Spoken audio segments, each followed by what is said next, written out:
ಇವತ್ತ ಮಸ್ತ್ ಅಂದ್ರ ಮಸ್ತ್ ಅಂದು ಜ್ವಾಳದ ಹಿಟ್ಟಿಂದ ಗಂಜಿ ಮಾಡಿದ್ದೀನಿ ನೋಡ್ರಿ. ಬೇಕಂದ್ರೆ ಇದಕ್ಕೆ ನೀವು ಜ್ವಾಳದ ಹಿಟ್ಟಿನ ಸೂಪ್ ಅಂತನೂ ಕರಿಬಹುದು. ಇದನ್ನ ಮಾಡೋದನು ಅಷ್ಟ ಈಜಿ ರೀ, ಆರೋಗ್ಯಕ್ಕೂ ಅಷ್ಟ ಒಳ್ಳೇದ್ ನೋಡ್ರಿ. ಮೊದ್ಲೇಕ ಒಂದು ಬೊಗನ್ಯಾಗ ಒಂದು 3-4 ಚಮಚದಷ್ಟು ಜ್ವಾಳದ ಹಿಟ್ಟು ತಗೊಂಡು ಅದಕ್ಕೆ ಅಷ್ಟ ಮೊಸರು ಹಾಕೊಂಡು ಹಿಂಗ್ ಗಂಟು ಇರ್ಲಾರ್ದಂಗೆ ಚಂದ ಕಲಸ್ಕೊಂಡು ನೀರ್ ಹಾಕಿ ಮತ್ತೊಂದ್ಸಲ ಚಂದಾಗ ಕಲಿಸಿ ಇದನ್ನ ಸೈಡಿಗೆ ಎತ್ತಿಟ್ಬಿಡ್ರೆ.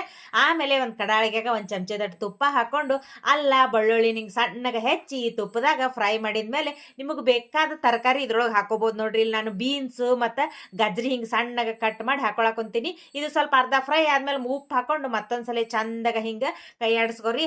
ಆಮೇಲೆ ಒಂದ್ ಅರ್ಧ ಲೀಟರ್ ನಷ್ಟು ಇದಕ್ಕೆ ನೀರ್ ಹಾಕಿ ಉಷ್ಟು ತರಕಾರಿ ಚಂದಾಗ ಕುದಿಯುವ ಮಟ ಬಿಟ್ಟು ಬಿಡ್ರಿ. ಇದು ಕುದಿ ಬಂದ್ಮೇಲೆ ಈಗ ಮೊದ್ಲೇಕ ಹಿಟ್ಟು ಕಲಿಸಿಟ್ಕೊಂಡಿದ್ವಲ್ರಿ, ಅದನ್ನ ಇದಕ್ಕೆ ಸೇರಿಸ್ಕೊಂಡು ಮತ್ತೊಂದ್ಸಲ ಕುದಿ ಬರೋ ಮಟ ಇದನ್ನ ಚಂದಾಗ ಕುದಿಸ್ಬೇಕು ನೋಡ್ರಿ.